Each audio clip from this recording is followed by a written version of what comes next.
So, good day everyone. Today we are going to discuss the idea of utilitarian ethics, along with its origin and nature. The ones who will be discussing the whole concept will be us, the Group 8, consisting of Cheshner Clemente, Keith Daniel Santos, Paul Jantalocod, and me, James Cedric Reyes. Now, before we jump into the discussion, we will be opening the book of Utilitarian Ethics by introducing to you the 5 guide questions that will help you throughout the discussion. Here are the guide questions. What is the true nature of utilitarian ethics? What is the difference between Bentham's and Mill's developed model of utilitarianism? How do we measure pleasure and pain? How does utilitarian ethics affect our decision-making and moral image? Where and when the utilitarianism is originated? So, what is utilitarianism? Ano nga ba ang utilitarianism? Ang utilitarianism ay isang ethical theory na founded ni Jeremy Bentham na dinevelop at pinasikat naman ni John Stuart Mill. So, mula nga sa salitang utilitarianism, nakaugat ang salitang utilitarian at utility na tumutukoy sa paniniwalang ang isang aksyon o gawa ay morally right kung ito ay nagpo-promote ng happiness at immoral naman kung ito ay nagdudulot ng sakit. Isa sa mga susi ng utilitarianism ay ang prinsipyo patungkol sa kaligayahan o happiness. For this reason, in utilitarianism, an act is good or morally right if it produces greatest happiness to the greatest number of people, and bad or immoral if it produces more harm than benefits or happiness to the greatest number of people. Ang isang utilitarian ay hindi tumitingin o walang pake whether ang isang aksyon ay naisagawa mula sa panlilinlang o pandaraya, sa kasinungalingan o manipulasyon, dahil as long as nagpo-produce nga ito ng benefits, ng happiness sa greatest maximum sa maraming tao, ay parang nadja-justify kung ano man yung pinanggalingan ng gawa na ito. Gawin nating example si Robin Hood. Si Robin Hood, kilala natin, isa siyang magnanakaw at tanging ninanakawan niya lang is yung mga mayayaman. At yung yaman na nanakaw niya ay pinamamahagi niya sa mga mamamayang mahihirap. At dahil nga marami yung nagbe-benefit at sumasaya ng mga mamamayan kahit pa nakaw yung pera, ay itinuturing itong morally right. Isa pa, gawin nating example yung giyera noon 2017 sa Marawi City. Ang kalaban nila ay ang mga Maute terrorist. Ang mga Maute terrorist ay kinokondem natin hanggang sa kanilang kamatayan na kung titignan at kung susuriin ay morally right, dahil kapag naubos yung mga teroristang Maute ay magbe-benefit tayong lahat. Ang country natin ay mapupunta sa kapayapaan at walang danger na nagbabadya para sa atin. So, ayun nga, de bale kung saan yung pinanggalingan, parang nadja-justify basta merong benefits at greatest maximum number of people na nagbe-benefit. So, nandito si James Cedric Lim para mas ipaliwanag pa at bigyan lalim yung utilitarianism. Cedric? So, what is the utilitarians? The utilitarians were a group of writers, politicians, and administrators of whom Jeremy Bentham and John Stuart Mill are leading figures. So, meaning, sila sa kanila nag-originate yung whole concept or idea of utilitarian ethics or utilitarianism. So, what are their ethical doctrines? So, it is rightness and wrongness of an action are determined by the goodness and badness of their consequence.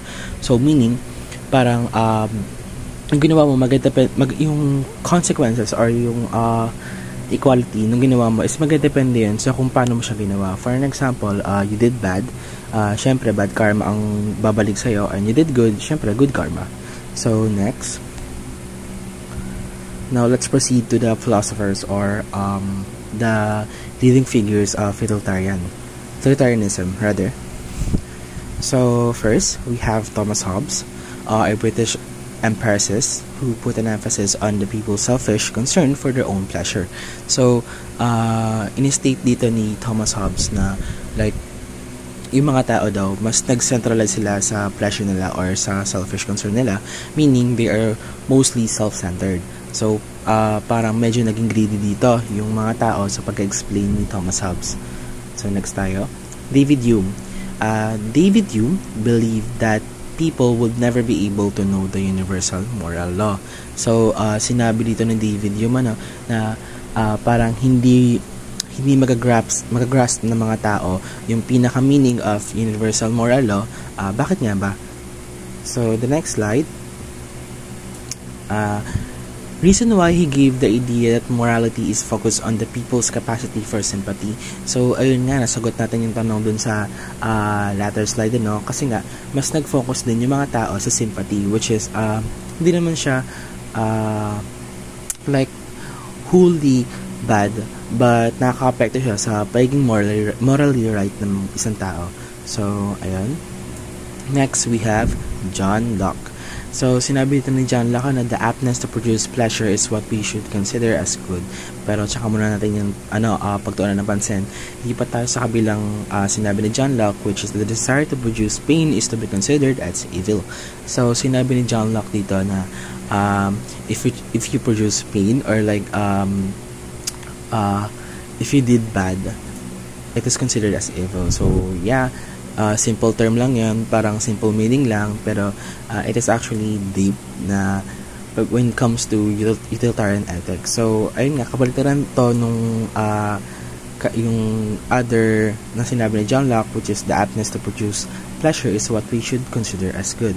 So, if you intentionally like do good, it is considered as good. So, like, common sense na lang siya. So, ayun. Now, let's move on to the life of Jeremy Bentham. So, eto medyo maganda to. Medyo thrilling yung buhay ni Jeremy Bentham as one of the leaders of utilitarians. So, ayun. Jeremy Bentham, pinanganak siya sa Red Lion Street, Houndsditch, London noong 1748. So, makikita natin dito na isa siyang na British. Yan, dahil nakatira siya sa British land. So, at the age of 3, he was considered as a child prodigy. So, makikita natin dito na si Jeremy Bentham, medyo may actually not medyo, pero matalino talaga siya, no? Kasi at the age of 3, nakataan na siya ng potential ng mga tao or family members niya na parang mas magkasucceed siya sa buhay niya. So, at the age of 8, he was sent off to Westminster School. So, if you don't know, or for your information lang, for your knowledge, for the knowledge of all, so, ang Westminster School noon is actually sikat na school dati dahil ito ay parang home for the smart people or smart children noon. And, ayun, luckily, si Bentham ay nakapasok dito dahil nga nakitaan siya ng potential. So, at the age of 12, he entered Queen's College in Oxford. So, as we all know naman, diba, pag may lagay talagang Queen dun sa bawat title ng, for an example, establishment, bakery, something, or company, in England, or in London, in British land, it is considered as prestigious, luxurious, or something high in standing, popular, ganun. So, ayun, nakapasok siya doon. So, meaning talaga, kahit tumanda na siya, hindi siya parang nalaos when it comes to like pagiging smart. Hindi nag-degrade ang kanyang knowledge but rather, mas napayabong niya ito sa pamamagitan ng pag-aaral. So, ayun, after 3 years in Queen's College, he earned his Bachelor of Arts degree and entered Lincoln's Inn in accordance to his father's wish. So, ito, medyo tragic to, no? Kasi nga, yung tatay niya kasi, may wish sa kanya, which is to pursue a legal aspect in terms of profession, ano? So, eto naman, hindi naman siya ganon pinursu ni Jeremy Bentham dahil nga mas parang he feels he is fated to be in an aspect of philosophy, ano? Kasi doon mas nakita niya yung sarili niya, ayun, sa pagiging author, ayan, mas na-envision niya yung future niya. So, ayun, the same year, he entered to Oxford to listen to the lectures on the law given by William Blackstone. So, if we don't know, or for the knowledge of all na lang, William Blackstone is actually a famous professor noon, kapanahon ni Jeremy Bentham, dahil alam naman natin lahat na ang Oxford University is one of the known school in the whole world. So, meaning, ayun, obviously, diba, na lahat ng professor doon, or mostly of the professor doon is ayun, popular, famous, magagaling, diba, ayun, maraming contribution when it comes to philosophy, English language, ayun, history, ayun. So, parang tiningala niya si William Blackstone, and doon na rin nangyari yung maraming contribution ni Jeremy Bentham nang dahil na rin sa kanya. So, eto, may parang kasabihan dito na theoretically nonsense on stilts. Pababayaan ko na kayong i-analyze to, kasi mas maganda kasi talaga na mag-analyze ng isang quote pag tayo lang, ano, kasi marami siyang meaning, marami siyang realization, mas makapupulutan natin siya ng aral. So, next tayo. Bentham took his Master of Arts degree in 1766 and then returned to London. So, ayun na, diba? Hindi lang siya aral-aral. Ayun, nakagraduate din siya, syempre. So, nakapag-take siya ng Master of Arts degree in 1766 and bumalik siya sa pinagalingan niya, which is yung hometown niya, London.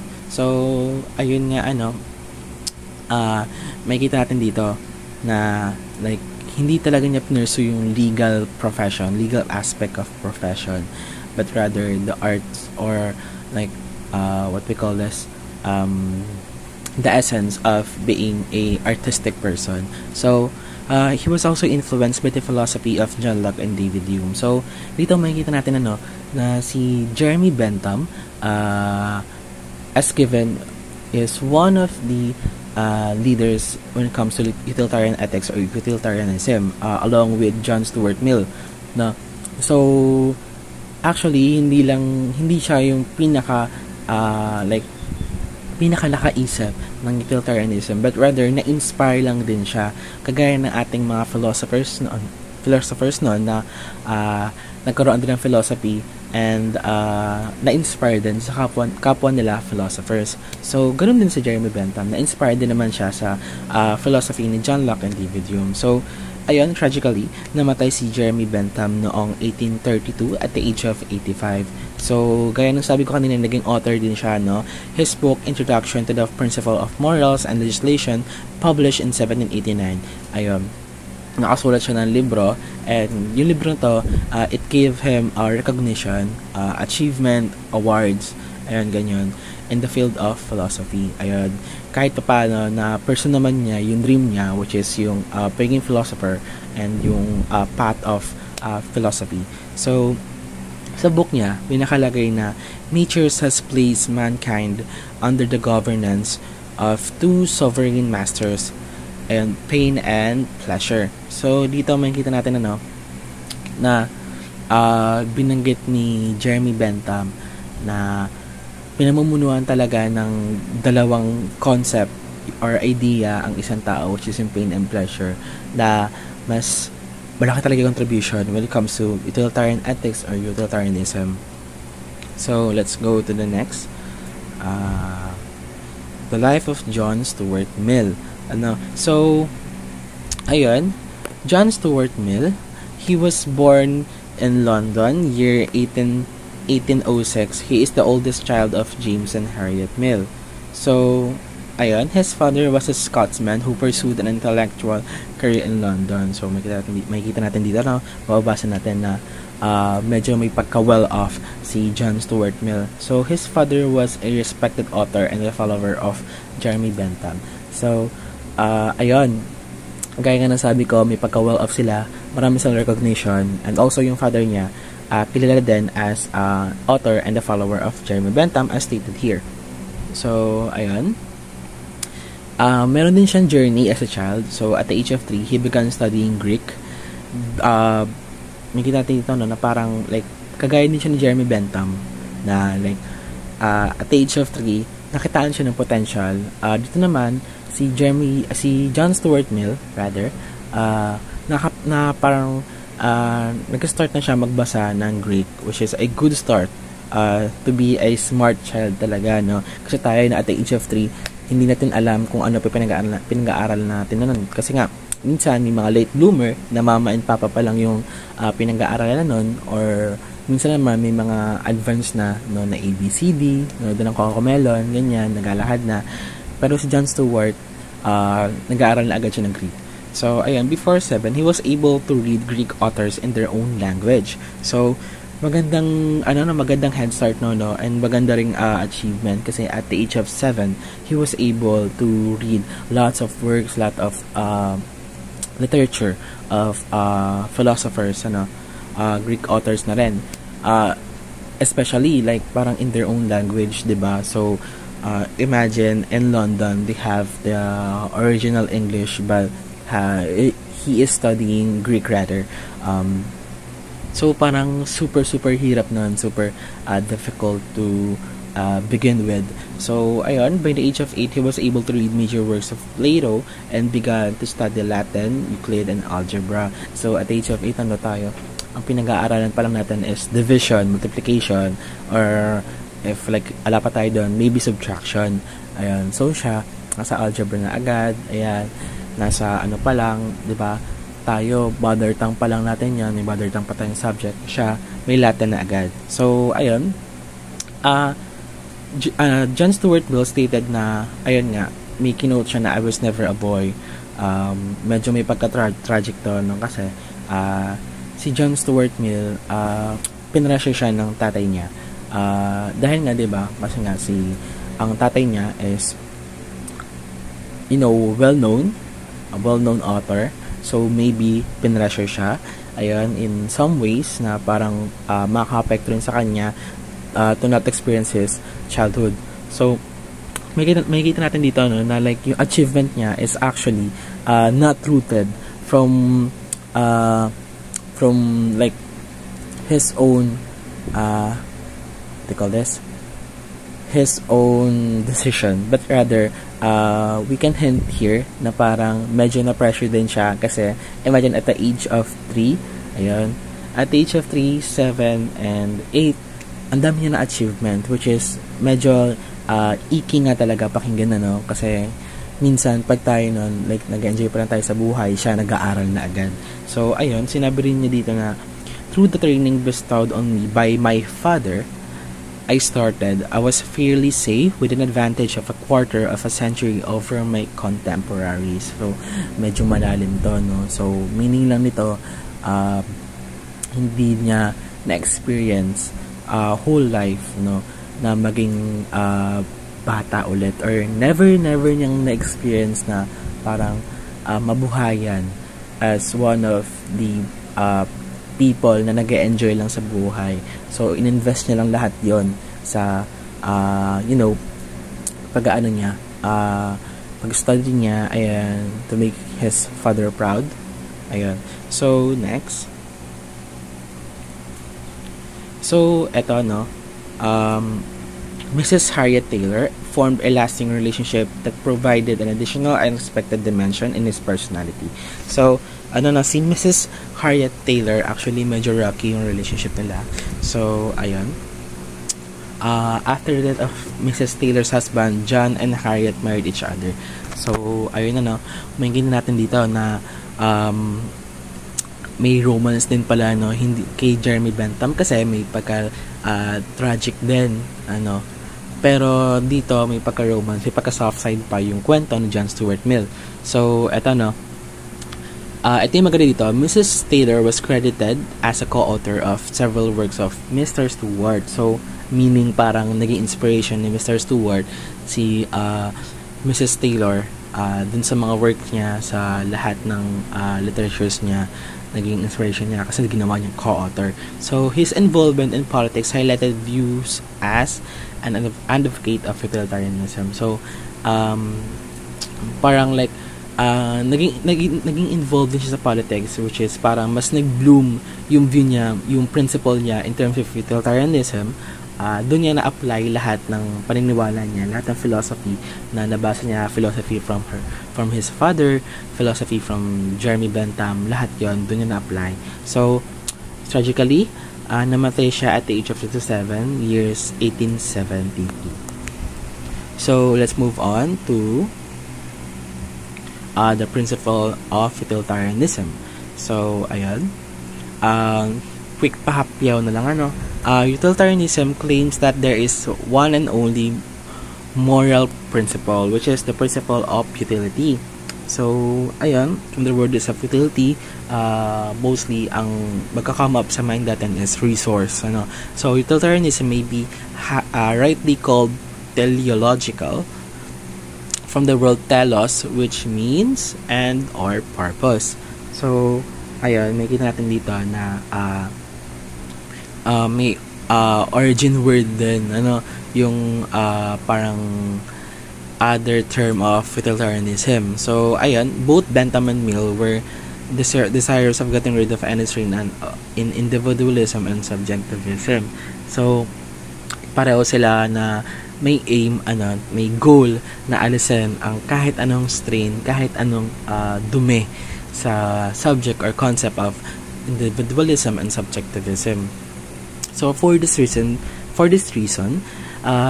they gave an alternative formulation of the principle of utility, the principle of greatest number. So dito na papasok yung pinaka concept ng utilitarianism or utilitarian ethics, which is for the greater goods or for general number of people. So ayun, what is the principle of greatest number? An action is good if it produces the greatest number of people, and bad if it produces more harm than benefit for the greatest number of individual. So, ayun lang, parang like, for an example, let's take social media. When we post something on social media, diba, parang, we have this saying, think before you click, diba? So, in that term, or like, in that move, diba? So, we think first kung ano ba isipin ng majority ng social peeps. Ayan, social people from Facebook, Twitter, Instagram, whatever it is, whatever social media platform it is. So, iisipin natin yon kung ano ba iisipin nila. So, kung yung post natin is makakagawa ng more harm than good, meaning, ayun, it is considered as evil, diba? Parang it is harmful to the general people of social media. Pero if our opinion or if our post something, whatever it is that we may think of, if it produces benefit, for an example, in TikTok, di ba maraming edu-talk, ganyan, education TikTok, ganyan, education vid, parang it is doing more benefit than harm. Kasi nga, it is making us educated about something na we may not know of, diba? So, ayun ang pinaka-whole concept and simplest example of Bentham and Mill's principle when it comes to utilitarian ethics. So, ayun. For the next slide, the hedonistic calculus, I will be giving the mic to Miss Santos. So, ayan. Thank you for listening. So now let's discuss the hedonistic calculus. Jeremy Bentham was known for his work entitled An Introduction to the Principles of Morals and Legislation, in which he discussed utility as the greatest happiness principle. He believes that an action is right if it produces the greatest good for the greatest number. So whatever actions benefits to most people is the right action. He also disagreed with Kant's view of the criterion of moral value of good and evil. Kant believed that what makes an action right or wrong is whether it follows a sense of duty or conscience. But Bentham thought that the only way for us to judge actions is by looking at how much pleasure they bring and how much pain they avoid. For him, pleasure and pain are the only things that truly matter when deciding what's right or wrong. Jeremy Bentham saw human behavior as hedonistic. He explained that human beings are naturally motivated by pleasure and pain. All rational beings like to pursue things that we find pleasurable and avoid which causes pain. So Bentham believes that pleasure and pain are the primary factors na nakaka-influence sa well-being ng mga tao, and that pleasure is their main goal in doing something good. He also argued that action resulting in pleasure should be encouraged and those causing pain should be discouraged. So the rightness and wrongness of an action is down to how much pain and pleasure the action causes and to how many people it causes it. But how is this measured? Paano nga ba natin mamameasure o makakalculate yung pain and pleasure in order for us to reach the right decision?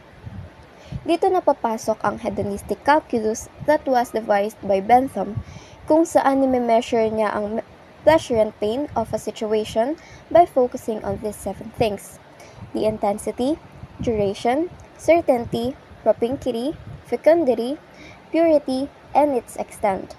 So, sa paggamit ng hedonistic calculus, you will look at the pain and pleasure and determine the intensity or yung dami o lakas ng pleasure and pain na maaaring makos ng isang action. Every action has some intensity to it. And by intensity, we mean kung gaano ka-pleasurable yung pleasure and gaano ka-painful yung pain. Example is, nasa amusement park ka, sa Enchanted Kingdom. So, syempre mag-enjoy ka and magiging pleasurable sa'yo yung pagsakay sa mga rides.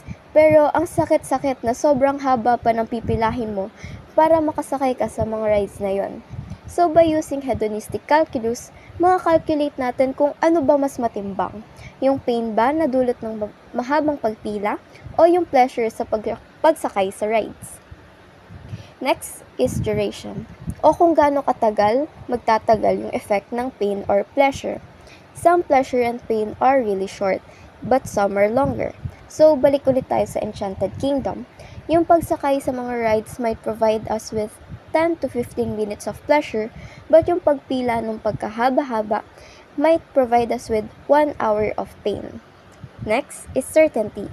Means kung gaano ka-sure na mangyayari yung pleasure and pain, because sometimes there are situations where pleasure is not guaranteed. For example, is yung pagtaya sa loto. Pag nanalo ka sa loto, pwede siyang makapagbigay sa iyo ng pleasure, but yung chances na manalo sa loto is very small. So, hindi guaranteed na magkakaroon ka ng pleasure from that. Next is propinquity, or in another word, the nearness or remoteness, or kung gaano kalapit o kabilis dadating yung pleasure and pain. Sometimes we perform an action because pleasure is felt immediately, or like malapit lang yung pleasure. For example, may nagbigay sa'yo ng compliment, mabilis yung magiging effect niya and mabilis yung dating ng pleasure sa atin. Next, fecundity, or kung magkukos or produce ba yung action ng further pleasure or pain sa future. Like for example, you're an artist and making art itself gives you pleasure. But because of the art you created, maraming people yung nag-support and nagustuhan yung art mo. So that created another pleasurable experience for you. Next is purity, or kung gaano ka free from pain yung isang action, or yung chance na yung action is not followed by pain. And lastly is extent, o gaano kadami yung taong affected sa action. Here, actions that produces lots of pleasure to many people are better than pleasures that only affect a few people, and pain with less extent are better than pain with great extent. Now, how do we actually use hedonistic calculus? So first, kailangan mong i-consider lahat ng tao na maapektuhan ng action na iti-take mo. Then, calculate how much pain and pleasure each of those people will receive as a result of your action. Afterwards, you can determine how much their utility is going to increase or decrease. Kasi may ilang tao na pwedeng magkaroon ng kabuuang pagtaas ng pleasure nila o pwede rin namang magkaroon ng pagtaas ng pain as a result ng actions na gagawin mo. Then you can add all of this together to get an overall score of utility for your action. To decide if your action is morally right, look at the total pleasure it brings compared to the pain it causes. If there's more pleasure than pain, it's likely morally acceptable. And the bigger the difference between pleasure and pain, the better the action is considered morally. Now we are going to be discussing the benevolent spectator principle of John Stuart Mill. Nabanggit kanina na nag-disagree si Jeremy Bentham sa view ni Immanuel Kant of duty or the conscience as the criterion of moral value and of good and evil. Nag-disagree siya doon, kaya nagawa niya yung hedonistic calculus. Dito naman, even though pina-follow siya or pina-follow ni Stuart Mill yung philosophy ni Bentham in some ways, he also disagreed with Bentham's hedonistic calculus, saying that it is impossible to calculate the amount of pleasure and the amount of pain in a certain action. Naniniwala siya na there are no means by which a human person will be able to determine which is the more intense between two pleasurable sensations or the more acute between two pains. Sinasabi niya na hindi daw posible para sa isang tao na na sabihin kung ano ba yung mas nakakaangat or ano ba yung mas mabigat na nararamdaman ng isang tao or the pleasure that the person is feeling nung na yun. So yun, Mill placed greater importance on the happiness of all rather than one own's happiness. Sinasabi niya dito na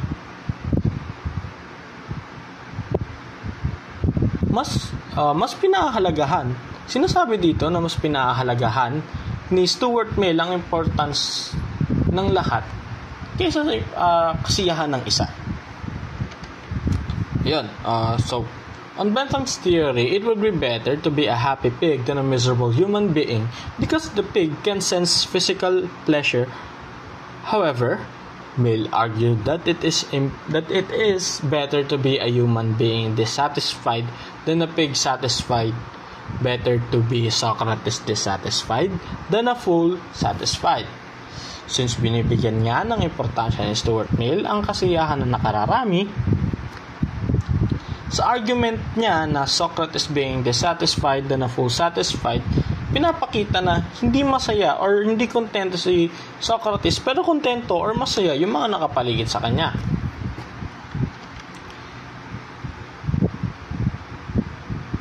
Dito pumapasok yung qualitative hedonism over quantitative hedonism kasi sinasabi dito na the qualitative value of intelligence surpasses the quantitative value of the happiness of the idiot or the other person.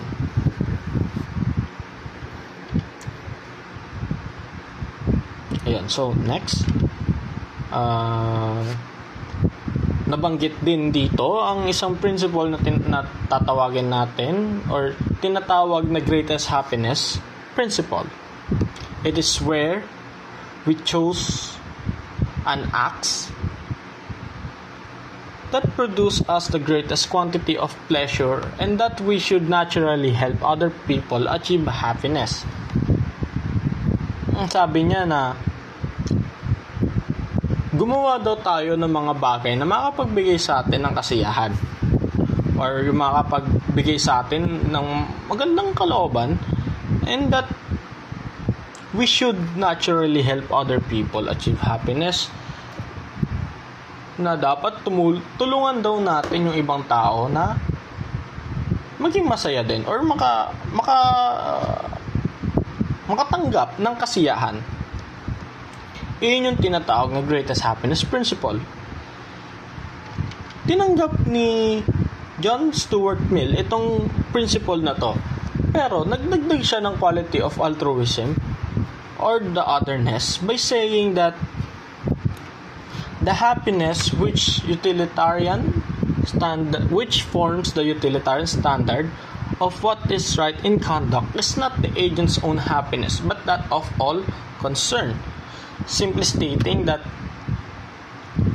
standard nga ng utilitarian yung happiness, pero hindi lang kasiyahan ng isa yung tinutukoy dito, but lahat ng kasiyahan ng tao na nakapaligid doon or lahat ng tao na maapektuhan nung bagay na yun. So ito na, the benevolent spectator principle, ang pinaka-point niya talaga is sinasabi lang na utilitarianism requires us to be as strictly impartial as a disinterested and benevolent spectator. Dapat daw as a utilitarian, dapat daw na maging patas tayo, and then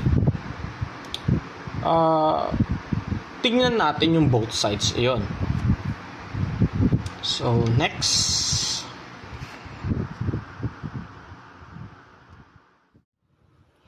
Now we'll discuss the difference between act utilitarianism and rule utilitarianism. So let's start with act utilitarianism. Jeremy Bentham's view is known as act utilitarianism. Act utilitarianism is a moral theory that suggests that the rightness or wrongness of an action depends on the consequences of those actions. According to act utilitarianism, an action is morally right if it produces the greatest amount of happiness or pleasure for the greatest number of people affected by the action. This theory focuses on the specific actions individuals take and evaluates them based on their immediate outcomes. In other words, act utilitarianism evaluates each individual action based on its utility or usefulness in maximizing overall happiness or pleasure. Hindi siya sumusunod sa strict rules or principles, but rather, tinitignan nito yung context or yung consequences of each action to determine its moral value. Each action we take should be to promote the greatest good to the greatest number. These are the right actions to take in life that works very well in solving moral dilemmas.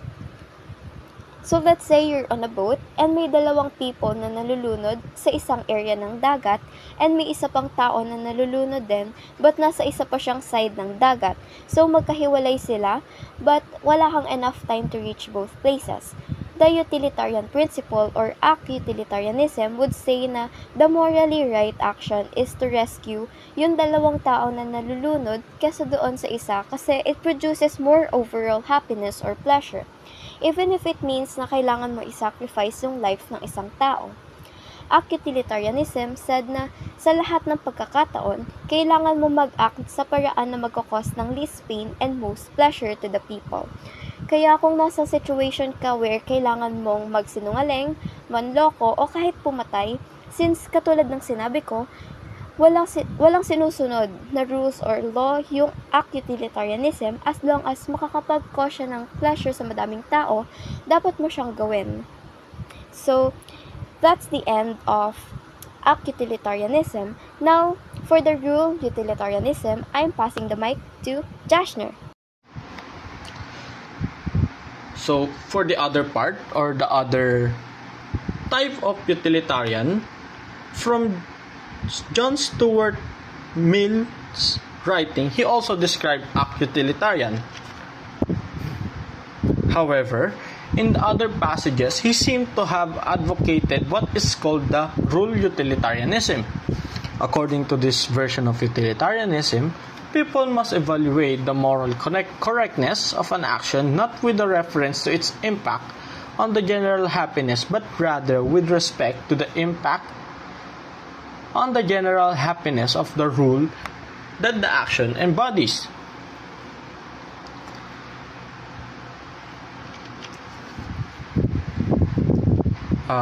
Masasabi natin na iba siya kumpara doon sa act utilitarian. Because sa act utilitarian kasi,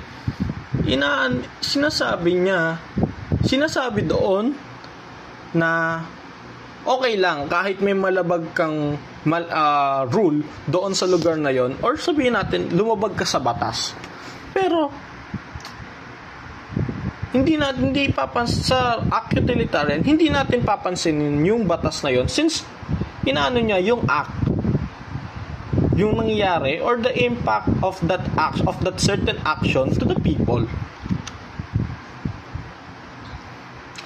Pero dito sa rule utilitarianism, from the word itself, rule, dito nakabase ang mga actions na gagawin ng tao. Let's say for example, yung kay Robin Hood, even though pasok siya sa act utilitarian since yung impact niya or yung kasiyahan is nagbibigay sa lahat ng tao. Pero for rule utilitarian, hindi siya tatanggapin because nagnanakaw siya for the people. Even though it's great for the people, but it's not great for the rule or the laws na nilalabag niya. Since hindi naman talaga dapat tayo nagnanakaw, but syempre para sa kasiyahan, ginagawa niya yun. Sa kasiyahan ng ibang tao, gagawin niya yun. But iyon nga, for the rule utilitarian, sinasabi nga na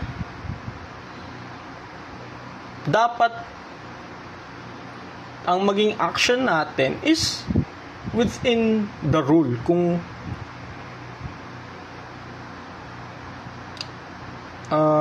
Kung mag-evaluate tayo ng actions, hindi dapat siya naka-impact sa general happiness lang, kagaya nga ng sinasabi natin kanina, but rather with respect to the impact on the general happiness of the rule that the action embodies.